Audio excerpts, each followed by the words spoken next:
Depuis le 30 juin 1960, les difficultés que nous rencontrons dans notre vécu quotidien ne cessent de s'accumuler, continuent à s'entasser, à s'amonceler, à se répéter, chaque fois de mal en pis. Et à force de donner l'impression que nous avons fait les choix de vivre avec nos problèmes et de coexister avec nos misères, de plus en plus, nous ne voyons plus les mal qui nous environnent et les vices qui séduisent et suivent nos consciences tous les jours, au point que tout ce qui est normal nous devient naturellement anormal. De même, à force de donner l'impression que nous avons accepté de nous familiariser avec nos souffrances et de fraterniser avec nos malheurs, au lieu de les affronter, de les combattre et de les éradiquer, nous perdons, année après année, notre capacité collective de résolution de ces problèmes, parfois mineurs et bénins, qui condamnent notre société au mal-vivre et au sous-développement. Ainsi, tenant compte d'un environnement mondial où la survie des nations intime au peuple, l'ordre de se doter d'une intelligence organisationnelle accrue, l'Académie du bon sens que nous lançons ces jours se donne pour ambition de travailler au retour d'une meilleure normalité et à l'essor d'une réelle intelligence décisionnelle collective au travers de ces 5 axes d'action ci-après. 1. Sensibiliser, initier et former les jeunes cadres et acteurs de demain, mais aussi les acteurs publics d'aujourd'hui à un agir éthique, civique et patriotique dans toutes les situations. 2.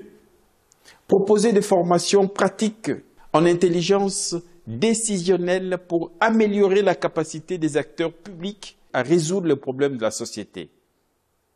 Ici, l'enjeu est de parvenir à transformer les volontés citoyennes, les mandats et les engagements publics ainsi que toute responsabilité d'État en dynamique décisionnelle précise, rapide, réalisable et chaque fois salutaire et durable.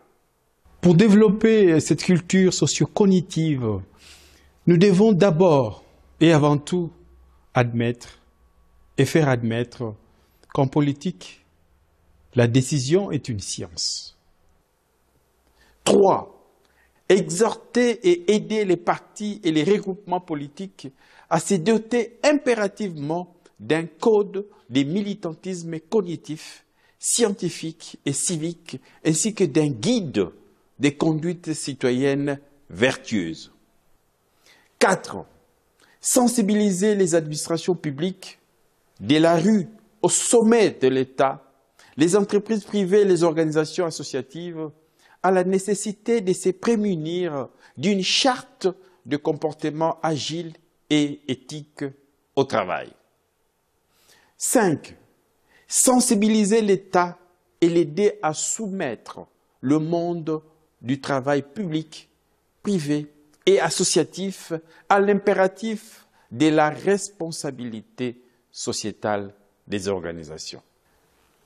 Chaque séance formative ou sensibilisatrice de l'Académie du bon sens requiert une inscription préalable et se saisit d'une problématique sociétale précise pour expérimenter d'abord une technique ad hoc de résolution pratique et holistique de tous les problèmes du secteur et ensuite les principes éthiques et les règles de déontologie qui s'y rattachent. Au terme de chaque formation, Les académiciens prêtent les serments du bon sens et sont par la suite médaillés comme repères, afin qu'ils deviennent dorénavant des exemples de citoyenneté éthique et agile, appelés à répandre autour d'eux les vertus du bon sens. Nul n'est parfait ici-bas, mais en ce bas monde, chaque peuple doit se donner le devoir de tendre vers la perfection sociale et sociétale. C'est cela même la raison d'être des nations.